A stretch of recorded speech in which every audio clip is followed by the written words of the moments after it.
네, 안녕하세요. 처음 오늘 인사를 드릴 텐데, 그래서 처음부터 기획을 해서 지금 담당을 하고 있는 이승용이라고 합니다. 김태형 박사님, 최준 박사님 너무 좋은 강의를 해주셨는데, 아마 궁금하신 내용들이 더 있으실 것 같아요. 사장님, 앞쪽으로 보세요.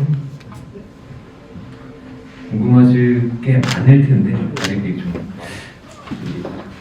더 샤이한 느낌이 좀 들어서, 이 강의 내용들에 대한 질문도 패널 토론 시간을 통해 할 테니까요. 너무 어려워하지 마시고 궁금하신 점 계속 물어보시면 좋겠고, 일단 제가 여러 가지 질문들을 하고 토론을 이끌어 나갈 건데, 결국 이 자리의 주인공은 여러분들 사장님들이시거든요. 근데 단상에는 지금 고기요 대치점 사장님만 나와 계십니다. 네, 사장님께 이것저것 여쭤볼 건데 그 전에 여러분들한테 먼저 여쭤볼 거고, 여러분들한테 플로우가 답변이 안 나오면 어쩔 수 없이 고기요 사장님께 말씀을 드릴 수밖에 없는 상황이라는 점을 알아주시고요.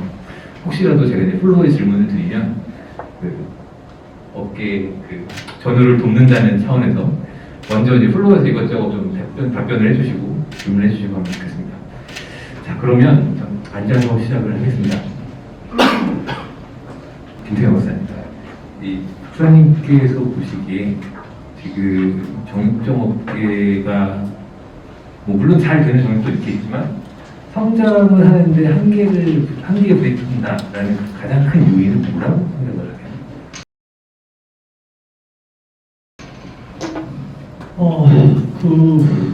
많아요. 우리나라는 일본 한 2만 개 정도 있거든요. 우리나라는 4만여 개가 있고요. 보셨지만 집에서 밥 먹는 게 줄어들고 있는데 그 형태는 계속 유지하고 있기 때문에 문제가 생기는 거예요. 근데 그럼에도 불구하고 저희는 사실 이마트나 대형마트들이 생겼을 적에 전점들이 거의 일본 수준으로 한 2만 개 이상 줄어들 거라고 생각했거든요. 그 당시에 90년대 그렇게 예측하고 정리를 쳤었는데 현재까지 안 줄어들고 있는 건 제가 볼 때 여러분들이 돈이 돼서 그런 게 아니고 우리나라 자영업 소상공인들의 사회적 현상이라고 봐요. 할 게 없으니까 하시고 계신 거예요. 그러니까 식당도 70만 개, 80만 개가 있으면서 안 줄어드는 게 그거 위에 할 게 없어 안 줄어드는 거거든요. 그러니까 이제 많은 분들이 그냥 현상 유지 아니면 마이너스 내는데 그냥 은행에서 돈 빌려 쓰고 전세 대출 값으로 메꾸고 살고 이런 형태인 것 같아요.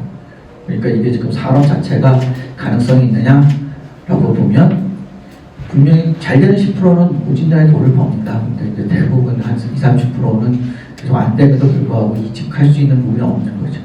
그렇게 보고 있습니다.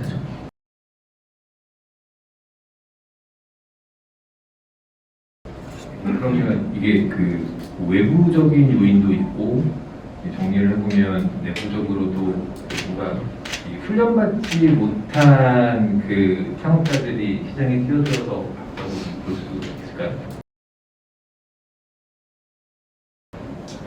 그러니까 우리나라도 식당 하시는 분들 보면요, 하다못해 취업 시험도 공무원 시험도 몇 년을 공부를 하는데 6개월 시장조사 안 하고 들어와요. 고기 배우시는 분들도 아마 여기서 여러분들이 한 2, 3년 남의 집에 가서 열심히 배워가지고 오셔서 완전히 마스터하고 판매력까지 하고 독일식으로 도제를 받고 난 다음에 전문점을 차리시고 하시는 분들은 거의 없으실 거예요. 그게 문제인 것 같아요. 그러니까 조금 눈여겨 배운 다음에 그냥 가게 나오면 하나 덕적 잡아서 하는데 그 형태들이 그렇게 돈을 벌 수 없는, 그러니까 쉽게 돈을 벌 수 없는 부분인데 쉽게 생각하시고 들어오시는 분들이 많다는 거죠. 네, 근데 이게 저희가 고기나우라는 사업을 처음 시작할 때 이제 사실 지금 계시는 분들은 아니지만 여러 정육점 사장님들께 이제 서비를 진행을 해보면서 사업을 시작을 했단 말이죠. 근데 당시에는 이 식당, 치킨집으로 대변되는 정말 은퇴는 했고 큰 자본은 없고 어쩔 수 없이 하게 되는 식당들하고는 이 정육점 사장님들이 이 정육점업을 영위하시는 그 계기가 좀 달랐던 좀 느낌이 들었었거든요. 실제로 뭔가 업계에 계셨던 분들이나 아니면 다른 정육점에서 종업원으로 일하셨던 분들이 생각보다 되게 많았다라는 느낌을 좀 받았었는데, 네, 이거는 정답은 없는 거니까 이제 플로어 쪽 이렇게 보시면 돼요. 이 일이 고기 일이라는 게 1년 하면 일이 보이고 한 3년 하면 돈이 보여요. 그러다 보니까 한 3년쯤 하거나 막 1년 지나면 이게 돈 된다고 생각해서 쉽게 들어오세요. 근데 이게 막상 들어오시다 보면 이게 한 10년 해야지 업에 대해서 철학이 생긴다고 할까? 그때부터 진짜 길이 보이시게 하는 거거든요. 그 10년을 버티시기 힘드신 거예요. 그러니까 그 대부분 이제 저는 여러 직원들을 많이 데리고 있어 봤는데 보시면 배달하고 그러고 1년쯤 하다 보면 자기가 나가서 똑똑한 애가 한 2, 3년 되면 독립해서 하면 돈을 더 벌, 월급보다 더 벌 수 있다고 탑착으로 나가는 사람도 많고 점점하는 친구들도 있는데 결과론적으로 저도 뭐 이제 제 밑에 있는 애들이 한 20년씩 된 애들인데 엊그저께도 전화 오는데 보니까 정리점 하던 애들이 다 취직해서 다시 전화 오고 막 그러더라고요. 그런 거 보면 그렇게 버티는 게 쉬운 일은 아닌 것 같습니다.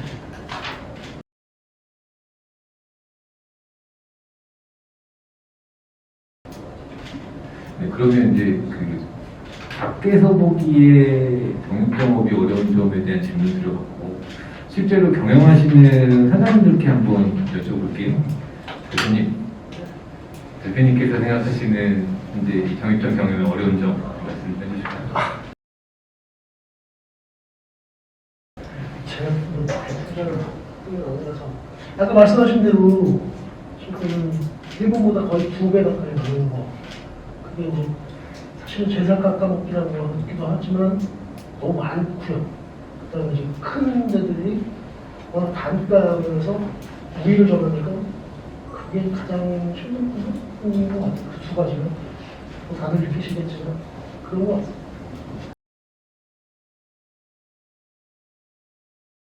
그러니까 그 지나친 경쟁과 단가 위주의 경쟁. 혹시 플로어에서 다른 의견 있으신 사람들 계실까요? 우리 건강수산물 사장님. 저희 같은 경우는 이제 사람이 못 가게 하더라고요. 뭐 경쟁 말씀하셨는데 싸게 파는 집도 있을 거고 저희 같은 걸 모르니까 말씀 좋은 걸로만 그냥 갔죠. 처음에 내가 시작할 때부터 시장 아닌데 저희는 하루 구 나이만 팔고 있고 돼지도 암돼지로 해가지고 가격 절대 싸게 안 팝니다. 그 돼지고기 한 근에 19,900원 팔고 있습니다. 절대 앞에서 싸게 팔아도 안 드립니다. 그 대신 원하는 대로 기름 잘라달라면 기름 다 잘라주고 손님이 원하는 대로 5천 깨끗이 하고 그렇게 해서 지금 버티고 있는데 우리 같은 경우는 사람이 없어서 좀 힘들고 하여튼 경쟁은 어차피 무슨 장사를 해도 해야 되는 건데요. 근데 저도 종업원들 뭐 4명씩 이렇게 데리고 하다 보시면 좀 줄어가지고 있는 상태인데 우리 종업원들 하다 보면 신용불량자가 많더라고. 그러니까 빨리 오픈해가지고 신용불량자가 되고. 내가 이제 그걸 제일 많이 느낀 게 좀 그 잘하신 분들은 한 분인가 본데 종업원들 지금 이렇게 쓰다 보면 나이가 40대가 좀 넘고 했는데 벌써 오픈 한 번씩 두 번씩 다 망해가지고 신용불량자가 되고 다 있더라고. 그러니까 이제 아까 말씀하신 대로 돈이 보이는 것 같지만 쉬운 게 아니거든요. 그렇다고 해서 뭐 장사가 돌려놨다가 되는 건 아닌데 근데 그래도 돈이 없다 보니까 또 자꾸 골목에 또 들어가고 저희 같은 이제 시장이니까 아무래도 시장은 보이잖아요. 그러니까 좀 잘하면 사람이 많으니까 저희 같은 경우는 그냥 손님 중에 한 5%만 100명이 들어오면 5명한테만 팔겠다는 식으로 해서 저희는 이제 버티고 있는데 저희도 같은 경우도 시장이 크게 넓은데 서울에 비해서는 또 정치에 많이 없더라고요. 광내 시장이. 서울에 가면 뭐 엄청 많더라고요. 근데도 거기도 하는데 싸게는 판 사람끼리만 좀 싸우고 있죠. 저만 혼자 가만히 하고 있는 게. 네네.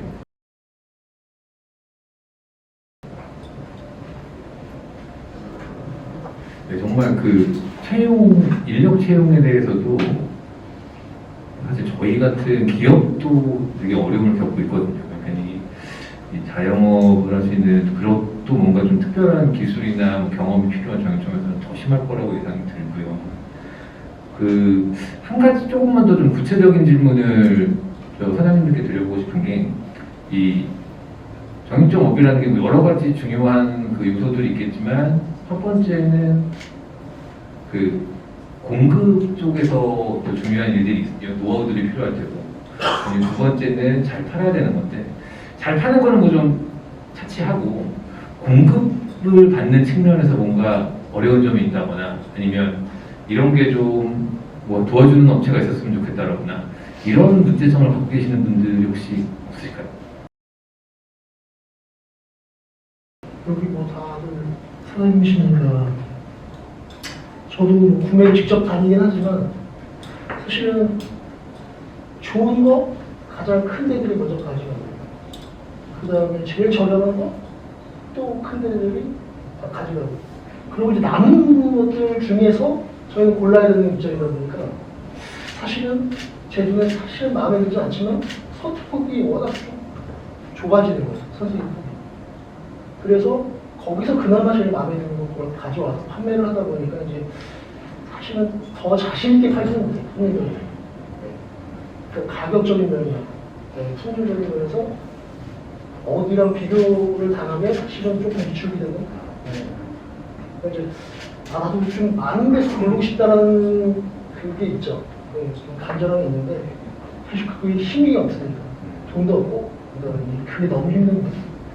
그런 거를 옆에서 좀 도와주시지만 그러니까 아까 말씀하신 후지라든지 이런 거 상품할 수 있는 좀 저렴하지만 좀 공부가 가지고 할 수 있게끔 해주시면 우리는 훨씬 더 남들보다 좀 더 유리한 상황에서 판매를 할 수 있는 거고요. 이득도 더 많이 나는 거고 저희는 그렇게 생각합니다. 혹시 그 미트박스나 인턴미트 같은 데는 그 플랫폼들은 해결이 안 될까요? 저는 그렇게 써보려고 했었는데 사실 저희하고 좀 안 맞았어요. 어떤 면에서? 근처 매체도 단가 면에서도 사실은 서매도 아니고 도매도 아니고 네, 약간 어중간한 거라고 저희는 생각했고요. 그래서 저는 직접 서울에서 이제 결정을 한 거죠. 다음 토픽으로 좀 넘어가 보겠습니다. 그 최준영 박사님께서 그 소비자 측면에 대한 그 발표를 좀 해주셨는데요. 이게 그 얘기를 들어보면 마지막에 제안해 주셨던 게 이 정육점이 요리 파트너로서의 역할, 뭔가 그 어떻게 보면 이 편의점이나 아니면 동네 그 SSN들이나 이런 것들 그런 이미 좀 동네에 퍼져 있는 소매점들하고는 다른 형태의 이제 요리 파트너 역할을 말씀해 주신 거거든요. 여기에 대해서 조금 더 부연 설명을 해주시면 좋을 것 같습니다.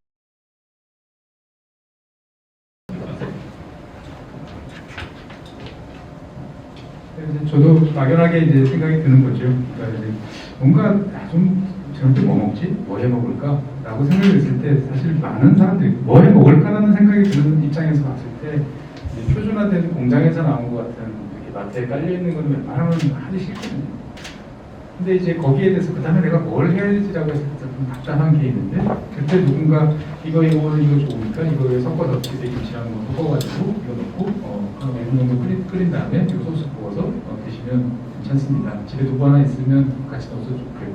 하는 정도의 이런 거 괜찮지 않을까요? 보면은 그러한 정도의 조언을 해주시거나 아니면 이제 사실은 뭐 이를테면 당장 김치찌개다라고 해도 어떻게 보면 집에 김치가 없는 친구들도 되게 많아요. 찌개를 끓일 만큼의 그 뭔가 익은 김치가 없는 차라리 그러면 거기에 맞는 어떤 저녁 한정 뭐 10개 라도 해서 이걸 묶어서 그냥 할 수 있으면 나 저기다 집에 가서 이만큼만 물 부으면 돼요. 물어봐서 그냥 넣고 끓이면 최소한 두 사람이서 먹을 수 있겠구나 라는 정도의 어떻게 보면 그러니까 저도 생각이 되게 어려운 게 뭐냐면 뭔가 다양한 게 있을 것 같은데 고기를 가지고 육가공을 해서 사람들한테 니즈를 충족시키기 되게 다양할 것 같은데 생각해보면은 현재 나와 있는 것들은 의외로 적다라는 것이죠.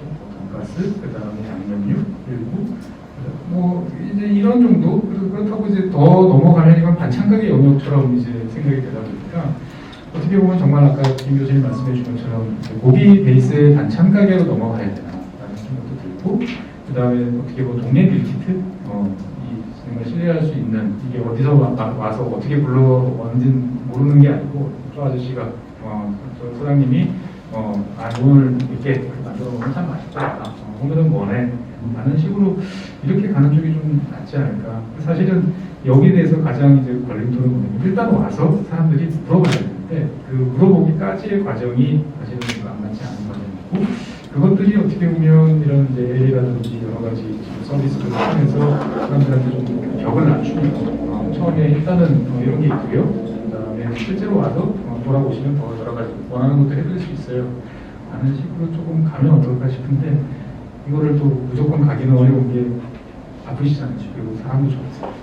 그러다 보니까 인력 문제라는 것들 이런 것들 고려해봤을 때 과연 부가가치가 얼마나 이제 남을 수 있을 것인가 그것도 제가 고민이 좀 됩니다. 저는 소비자 입장이다 보니까 제가 필요한 건 말씀드렸습니다.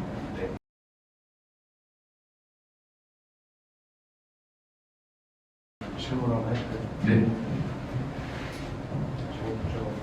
사장님께서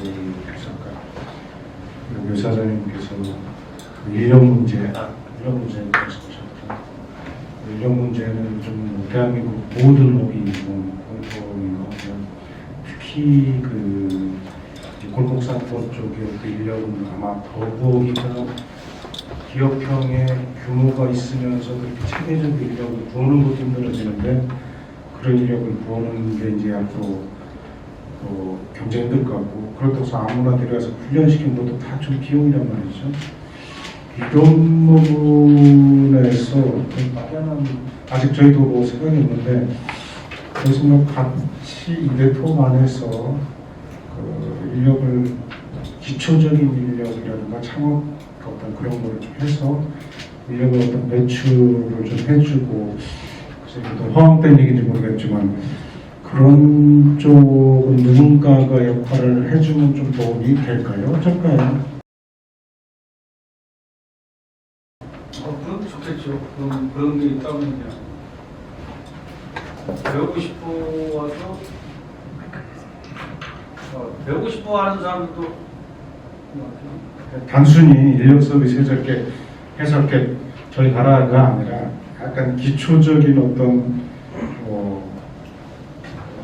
강당에서 교육이든 그 다음에 사실 식물 교육은 이제 각 정육제문 정육점 고기를 치고 하는 거를 이제 보내서 1주, 2주의 어떤 그런 서비스를 훨씬 어떤 그런 체계 좀 뭔가 시스템화가 돼야지 인력 문제는 사실은 안 풀려요. 이건 갈수록 더 올 거예요.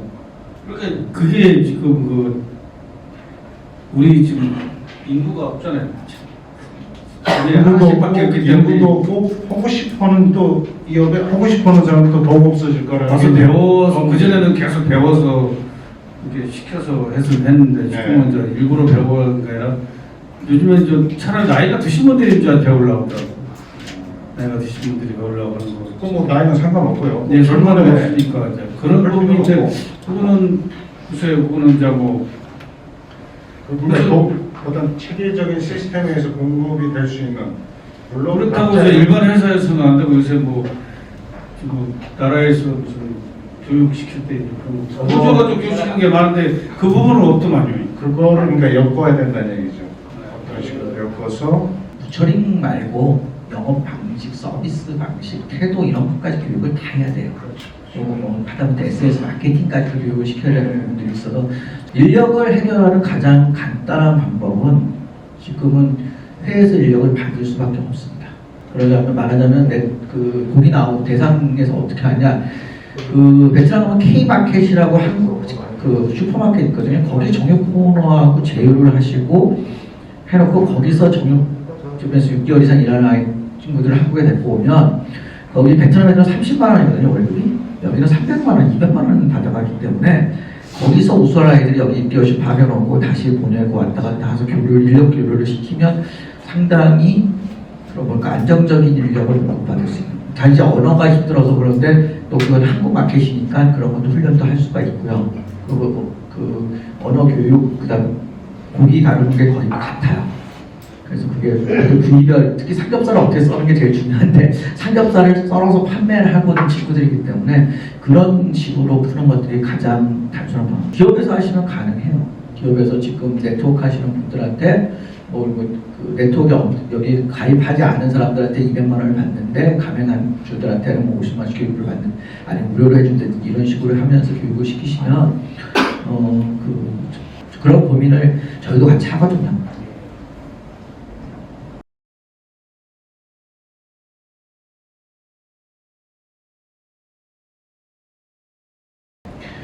그 정육점에서 보통 양념육을 팔잖아요.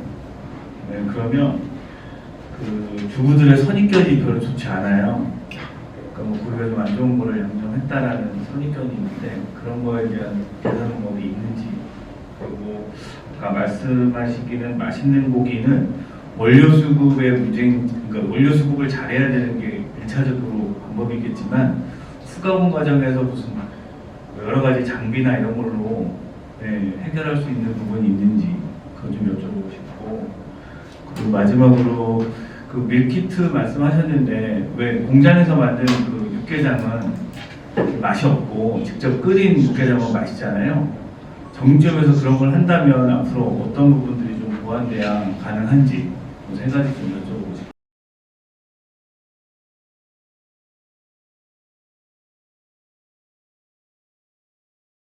하나씩 질문을 대답하나 잊어버릴 수 있으니까, 하나는 이제 불고기 얘기하셨잖아요.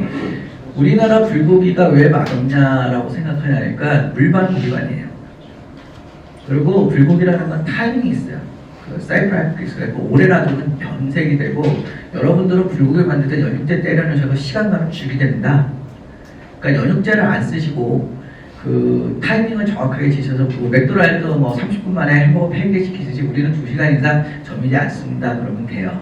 그런데 이제 고기를 연육제를 떡이 되고 뭐 이틀 지나고 3일 지나면 이게 다 죽이 돼 버리거든요. 그런 고기, 그러니까 노화된 고기를 팔면 문제가 돼요. 그러니까 프레시한 고기를 가져가서 파시면 돼요. 그러기 위해서는 저희는 푸드테크가 돼 있어요. 그러니까 요즘은 이 자가소화분해 요소를 잘라서 부드럽게 만드는 게 아니고 보수력을 증가시켜서 부드럽게 만드는 게 있어요. 그러면 수분이 흘러나오지도 않고 그 대신 씹었을 때의 이치 퀄리티가 되게 좋은 부분이 있습니다. 그런 식으로 좀 바꾸시고, 저희는 어디까지 연구를 하냐면 돼지 갈비를 즉석에서 버무릴 수 있는 양념까지도 그 연구를 하고 있어요. 그거는 식당용이지만 그걸 보통 양념을 버무려서 돼지를 하룻밤 제기지 않습니까? 우리는 즉석에서 손님 오면 바로 주문하면 즉석에서 할 수 있는 그 양념까지도 지금 우리가 연구하고 있습니다. 야끼니쿠 비슷한. 야끼니쿠 스타일이죠. 그러니까 근데 그게 돼요. 그래서 그 전에 좀 뻑뻑하게 문제다. 왜 자기네도 세상이 점점 연육제를 많이 써가지고 고기가 점점 부드러워지는데 자기네들은 전통적인 방식으로 야끼니쿠 스타일로 하니까 고기가 뻑뻑해서 손님들이 떨어져 나가더라. 어떻게 쓰면 좋겠습니까? 라고 와서 에이징을 하자. 그래서 에이징 기술을 접목시켜 주니까 대단히 만족도가 높아요. 그래서 이제 세팅 에이징이라는 게 한 번 성공했다고 되는 게 아니고 그거를 안정화시키는 작업이 또 몇 달 걸려서 지금 안정화까지 들어가 있는 곳이 있는데 가능해요. 두 번째 질문이 뭐였죠? 맛있는 고기란 저는 그렇게 봅니다. 원물이 좋아야 됩니다. 첫째. 그 다음에 에이징 타이밍을 정확하게 지키죠. 숙성이라는 기간을 거쳐야 되고, 세 번째는 요리예요. 이 세 가지가 조화를 이루어야지 맛있는 고기가 됩니다. 그러면 원물을 구하는 것 자체도 지금 우리나라 돼지 농장이 6,000개가 있어요. 과연 다 똑같은 품종이지만 맛이 다 다릅니다. 그러니까 좀 더 좋은 고기를 찾으셔야 되는 부분이 있고요. 한우도 마찬가지고 수입육도 마찬가지입니다. 그러니까 수입육을 수입하는데 이 전 세계 소 품종이 되게 많거든요. 그러니까 뭐 969G 이렇게 얘기하는 건 앵거스예요. 그런 것까지 찾고 이 도축장의 온도가 어떻게 돼 이런 거를 다 찾아서 스토리를 보니까 가장 좋더라. 이런 것들을 찾아야 되고, 여러분들한테 제가 지금 바로 고기를 좋게 만드려면 아까 얘기했던 냉장고부터 정리를 하세요. 온도 24시간 읽어주는 온도가 있거든요. 찍어갖고서는 내 냉장고가 얼마나 흔들리고 있는 건지 진단을 받으시고 수선하고 보완을 하셔야 될 부분들이 있을 겁니다. 그리고 이제 고기를 받을 적에 말하자면 정육점이 작으니까 내가 가진 냉장고 문을 자꾸 열어야 돼요. 온도 변화를 줄 수밖에 없거든요. 그러니까 본사, 본부, 그러니까 여러분들 도매상이겠죠. 도매상들이 얼마나 온도 관리를 잘해줄 수 있느냐 하는 것들과 관계를 맺어주시는 게 되게 중요하세요. 그 다음에 탕 끓이는 거 있지 않습니까? 우리나라가 만들어야 될 것들은 우리나라에서의 델리라 함은 탕, 족발, 떡갈비, 치킨 이거 전부 다 식육이거든요. 고기거든요. 이거를 만드실 수 있으셔야 돼요. 그러니까 대치동 내려가 보시면요. 대치동 그 응아파트 상가 가면 탕집 많아요. 부진장에 장사됩니다. 그리고 제가 계속 얘기하는 게 설렁탕이 앞으로 우리나라 중식, 그 연화식, 노인식 이런 거에 대표적인 게 되는데 설렁탕을 가장 잘 끓일 수 있는 게 정육점이에요. 그런 부분에서 탕을 만드는 문화 같은 것들은 상대 그리고 말하자면 패키지를 해가지고 냉동을 해주면 사람들이 거부감이 있어. 근데 그냥 이렇게 그 방가봉처럼 담아주면 뭐죠 그 페트병 이런 데다 담아주면 사람들이 바로 끓인 것 같은 신뢰성이 있는 거예요. 그러니까 그 전처리 말하자면 그 전처리 핏물을 빼거나 이런 것들만 어딘가 해가지고 한번 튀겨준 거를 가지고 삶는 것만 퍼포먼스만 보여줄 수 있는 현장에서 그런 것들을 할 수 있으면 상당히 왜 여러분들도 편하고 소비자들도 신뢰하고 이런 식으로 갈 수가 있는 거예요. 그런 부분들의 제품들 그러니까 우리는 너무 공장 이게 너무 그 핸드메이드 이런 식으로 나눠져 있거든요. 근데 이거를 접목시킬 수 있는 가운데 있는 게 동네 정육점. 그러니까 정육점의 미래라는 건 거기서 찾으셔야 됩니다.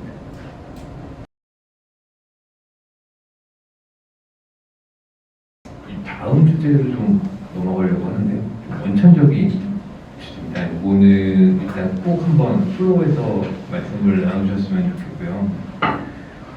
정육점업이 다 어렵다고들 하시는데 그럼에도 불구하고 지금 정육점 장사를 사업을 하고 계시잖아요. 여러분들 매장에 오는 그 손님들은 왜 지금도 여러분들 매장을 잡고 계시는지 이거에 대해서 한번 얘기를 나눠봤으면 좋겠습니다.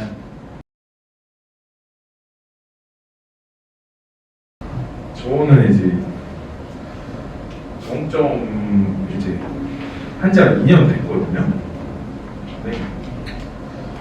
1년째는 이제 그냥 그렇다가 매출이 그렇게 막 좋지 않았어요. 근데 한 1년 지나고 나서부터 이제 매출이 막 한 3-4배씩 오르더라고요. 어떤 계기가 있었나요?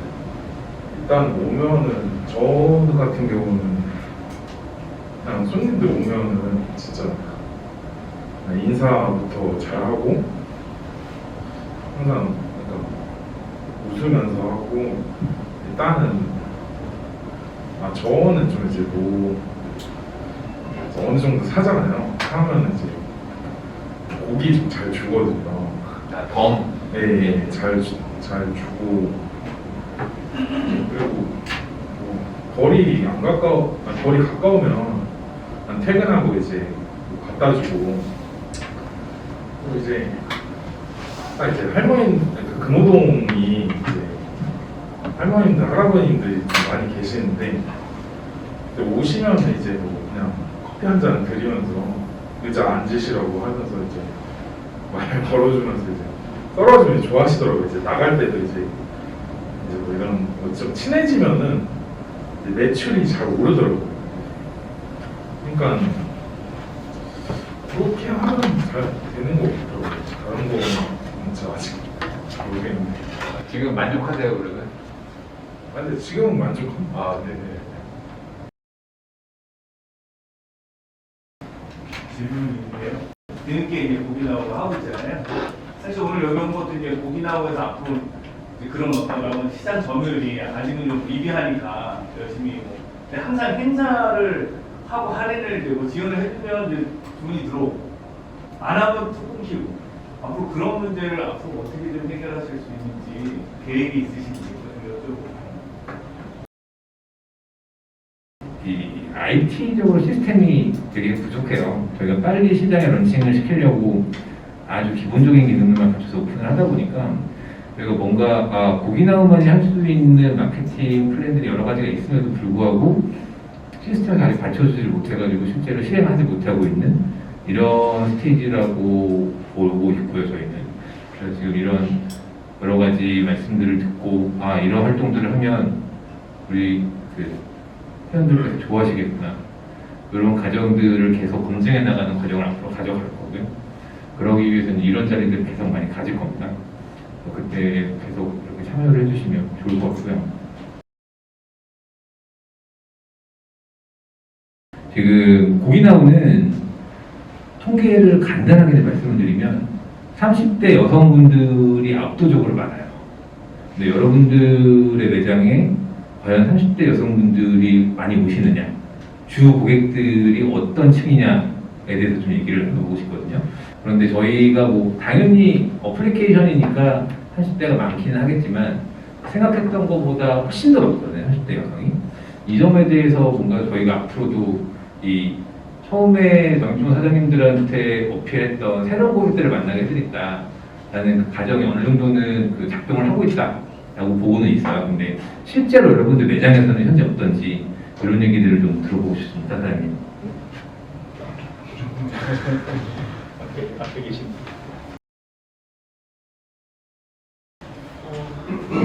저희 같은 경우는 30대 분들이 많이 살고는 계시지만 사실상 이용은 잘 안 하시는 거예요. 네. 그리고 있는지도 잘 모르시기도 하지만 저희가 홍보를 하는데도 불구하고 설명을 드려도 그런 거 잘 안 할래요. 그런 반응들이 더 많으셨어요. 사실은. 그리고 오히려 저희 단골분들이 할인해 준다고 하면서 더 많이 이용들을 하시고요. 이제 연세가 좀 있으신 분들이 오히려 저희를 믿고 그냥 그러면 저희가 이제 설명을 해드리고 거의 해드리다시피 네, 했을 네, 때 이제 이용들을 하시는데 오히려 다른 분들은 잘 모르지만 저희는 30대 분들은 오히려 거부감이 좀 있었어요. 왜 그렇게? 신상 정보라든지 네. 이런 것들이 이제 들어가야 된다고 했을 때 좀 거부감이 좀 많으셨어요. 네. 저희 같은 경우는 대포동이라는지는 모르겠지만 네. 그래서 적극적으로 홍보는 사실은 잘 안 하고 있어요.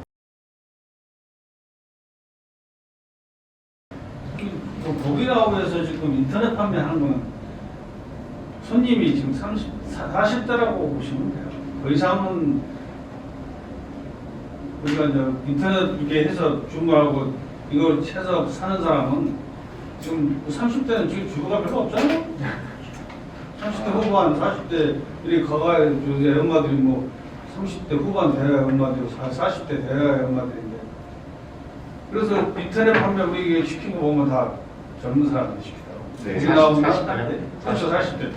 근데 이게 그 지금 오신 사장님들의 체감하시기에는 그 40대가 더 많으시고 그럴 수 있는데 이 저희 전체 그 데이터를 뽑아보니까 저 오늘 아침에 다시 확인을 했거든요. 그 40대 여성보다 30대 여성이 2배가 더 많아요. 이 배달 시키는 사람. 네. 배달 시키는 그러니까 엄마가 시키는 거지. 엄마가 그 정보를 줘가지고 요리한 사람은 30대가 아니에요. 아, 네. 거기가 지금 싸게 준다니까 거기서 사는 거지. 그럴 수 있겠네요. 잘안 근데 우리한테 오는 손님들은 거의 50대들이 우리 시장에 와서 사는 거고 거기 인터넷 사시는 분들은 누가 시키던가 정보가 네. 이런 거 들어오니까 그때 잠깐 그 몇 개씩 들어오더라고요. 근데 그때 보시면 그러니까 이게 뭐 우리 지금 정점에서 파는 손님하고 인터넷에서 사가는 손님은 거의 좀 이게 우리는 평소에서 조금씩 동일하지는 않죠.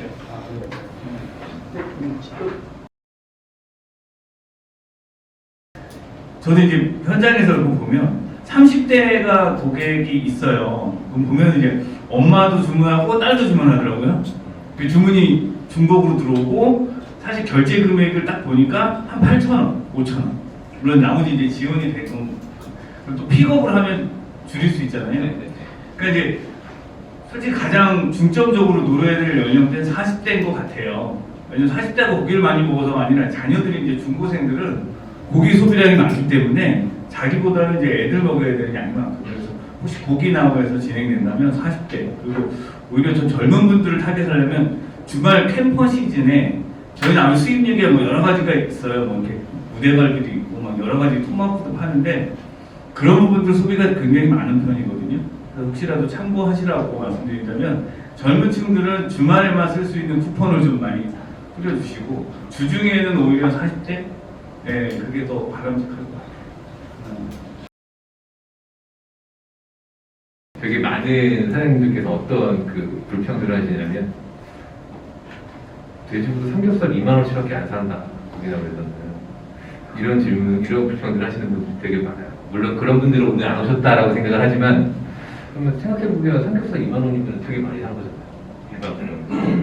800건데 그렇지 그것도 네. 남길 수 있지 네. 남겨서 반쯤 올릴 수 있지. 아, 도대체 삼겹살을 얼마나 사야 만족을 하실 건가 하는데 그런 좀 저희 다조적인 한탄도 좀 하고 있긴 하고요. 네, 그 마지막 그 탑페이프 하나 하고 이제 간담을 마치려고 합니다. 그 제가 그 계속 정육점업을 직접은 아니지만 이렇게 들여다보고 있으면 이 과거 빵집 사례들하고 좀 뭔가 좀 그 중첩되는 느낌이 좀 받거든요. 빵집도 80년대까지는 개인 동네 빵집들 이슈였다가 어느 순간부터 이 지금 SP 모사나 혹은 뜰의 주 모사 이런 그 프랜차이즈 그 빵집들이 거의 이제 시장을 장악을 했었고, 근데 또 최근 몇 년 사이에는 뭔가 개성을 가지고 있는 동네 빵집들이 또 다시 나오기 시작을 했어요. 그래서 정육점업은 과연 어떨까라고 했을 때 지금 캐처라우스에서도 와 계시고 아까 앵거스방에도 와 계셨지만 지금 혹시 이 정육점업도 뭔가 프랜차이즈업의 그 진입이 필요한 시장은 아닌가? 아니 그런 생각도 들고 있고, 만약에 이 정육점 프랜차이즈를 누가 정말 제대로 하는 사업자가 있다라고 하면 우리 기존의 매장으로 잘 운영하고 계신 선생님들은 어떻게 생각하실까요? 이런 점이 좀 궁금했었거든요. 펜트하우스도 마찬가지로 본사에서는 판매가를 지정해 주질 않아요. 아니, 외장의 여러 가지 고정비를 고려해서 판매가가 다 차이가 좀 있고요. 근데 오늘 제가 와서 교수님이나 유튜브 이렇게 강의를 들으면서 느낀 건 단도직입적으로 말씀드리면 준비를 많이 해야겠구나라는 거. 예전처럼 단순히 고기를 썰어서 판매하는 방식, 이거는 좀 갈 길이 좀 더 멀고 경쟁력을 더 가지려면 지금 말씀하셨던 내용들을 본사에서도 더 많은 노력과 준비를 해야겠다. 근데 이제 그건 저희 캐트라우스 얘기고, 고기나와하고 같이 협업을 하려면 일단 뭐 프랜차이즈 쉽지는 않은 것 같아요. 앵구스박도 많이 힘들어하고 있고, 지금 다 프랜차이즈 하시는 건 아니잖아요. 앞으로 할 일이 많고 저희는 뭐 나는 고민이 많다라고 말씀드려야 될 것 같아요. 그 이상은 없습니다. 영업 공부를 맡고 있는 양윤택이라고 하고요.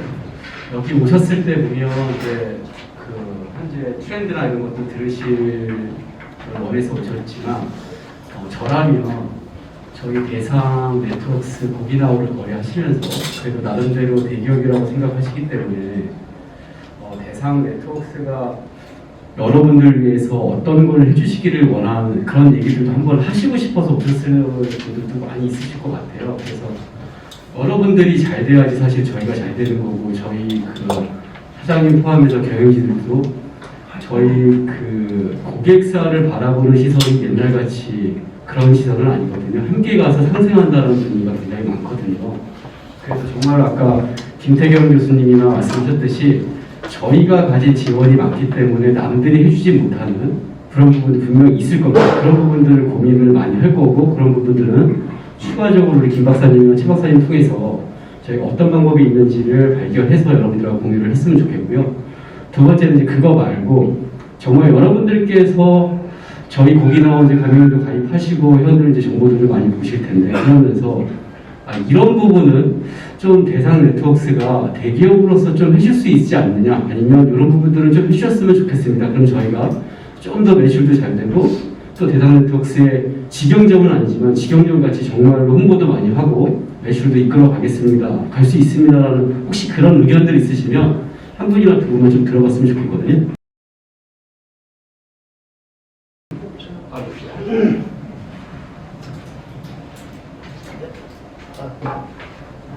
방금 말씀하신 걸 제가 질문을 하려고 했는데 조금 어려워서. 근데 간담회를 하는 이유가 분명히 있으실 거잖아요.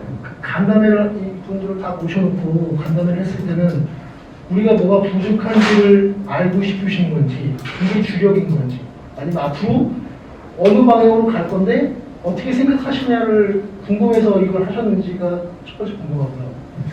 그 다음에 여기 계신 분들도 아까 말씀하신 대로 우리는 과연 무엇을 받을 수 있나 제일 궁금하신 분 오셨을 텐데 어느 정도까지는 뭐 그러니까 앞으로 우리가 하려고 하는 것들이 이 정도인데 이 정도까지는 지원이 충분히 간다라고 말씀을 해줄 수 있는 부분이 있는지 사실 그게 저도 계속 앉아 있으면서 그 말씀을 드리고 싶은데 사실 좀 뻔뻔해 보이기도 하고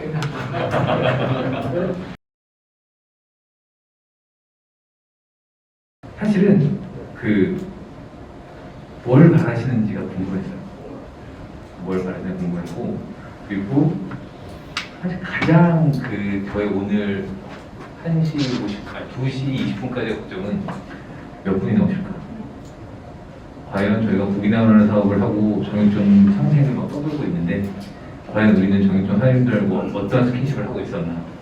솔직히 잘 못했거든요. 올해까지 저희 목표는 정육점을 최대한 많이 이끌어드리는 이런 목표들이었어요. 그러다 보니까 입점하신 정육점주들에게 어떤 혜택을 더 드릴 수 있나 이런 거에 대한 고민이 솔직히 좀 부족했고요. 그래서 과연 얼마나 오실까라는 걱정을 많이 했었는데 이렇게 많이 넣어주셔가지고 너무 지금 고민하게 되고 있는데 그래서 이런 자리를 오늘을 시작으로 해서 이제 계속 만들어 나가면서 이 사장님들께서 어떤 점을 원하시고 그가 뭐가 아쉬웠는지를 점점 더 듣고 그리고 저희 정책 방향을 더 결정하려고 했습니다. 그래서 솔직하게 말씀드리면 오늘 국인학원 어떻게 할 거예요 앞으로 이쪽에 대한 드릴 말씀은 아직 없어요.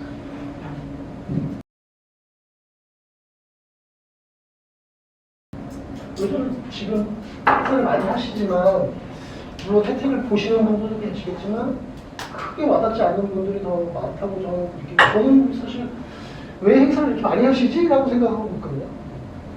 왜냐면 그걸로 인해서 유입이 되는 것도 물론 있겠지만 제가 생각했을 때는 과연 이게 효과가 과연 쓴 거에 비해서 효과가 사실 사업이라는 게 극대화인데 극대화까지는 아니어도 쓴 것만큼은 돌아와야 되는 게 사업이잖아요. 물론 투자라고 생각하시면 하실 수도 있지만 제가 생각했을 때는 투자라는 개념으로 가기에는 좀 돈이 이상한 데로 가지 않나 쓰이는 게 제 생각에 그래서 과연 이걸 하시는 목적이 무엇인지 행사를 거는 목적이 그냥 단지 회원수만 늘리기 위한 건지 아니면 시간이 필요하겠지만 저희 입장에서 그래도 손님들이 더 많이 오는 게 좋고 그걸로 인해서 저희는 이득을 보는 걸 사장님들이시다 보니까 그런데 저는 피부에 와닿지는 않았어요. 돈을 쓰시는 거에 비해서. 네.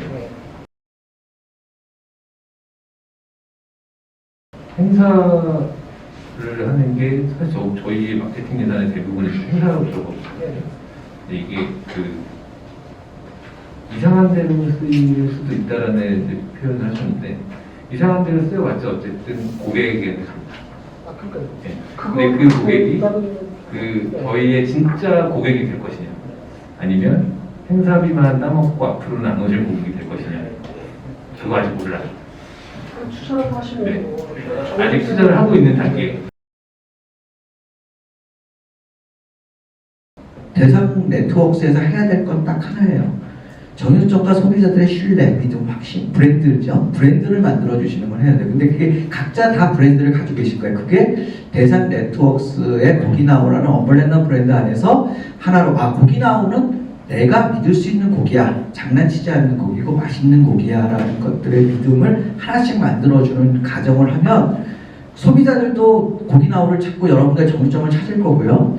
또 여러분 정육점 업체들도 나는 전 중고보다 내가 나쁜 게 없는데 딱 하나야. 고기나우에 가입했냐 안 했냐에 따라서 소비자 신뢰가 달라지면 자연스럽게 들어오실 거예요. 그게 브랜드를 만들어가는 과정이에요. 고기 브랜드는 돈으로 만드는 게 아닙니다.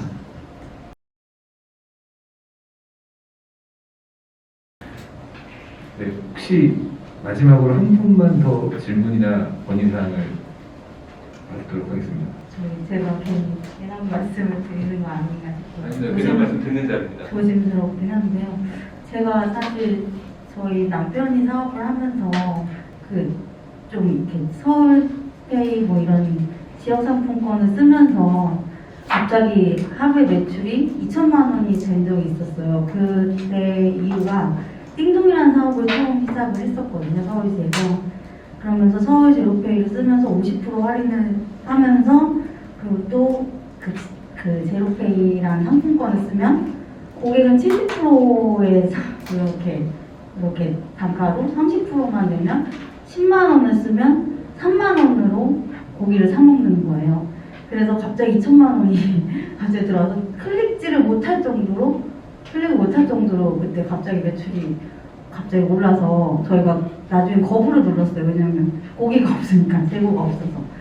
근데 그때 이유가 고객들은 나중에라도 사면 안 돼요. 나중에라도 찾아가면 안 돼요. 이런 식으로 20만 원, 100만 원을 막 결제를 하시는 거예요. 갑자기.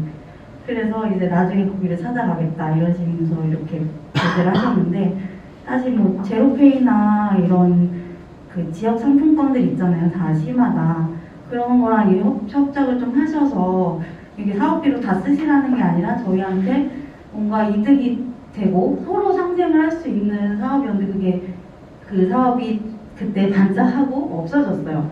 이거 정말 잘만 하면 나중에도 같이 서로 상생할 수 있게 좀 그런 지역 상품권을 같이 이용하시면서 할 수 있는 방법을 좀 강구해 주시면 좋겠다 싶어서 말씀을 드리겠습니다. 네, 좋은 아이디어 말씀해 주셔서 감사드리고요. 그러면 오늘 패널 토론은 여기서 하고 싶었는데 아까 그 광명수산물 대표님께서 제안을 하나 해주신 게요. 오늘 이렇게 모이기도 쉽지 않은 사장님들끼리 모여서 앞으로 좀 여기 오신 분들이라도 단톡방을 좀 만들어가지고 저희 회사와 저희 좀 사장님들끼리 커뮤니케이션 할 수 있는 채널들 좀 만들고자 하니까요. 희망하시는 분들께서는 희망 요거 알려주시면 단톡방을 만들어서 참여를 부탁드리도록 하겠습니다.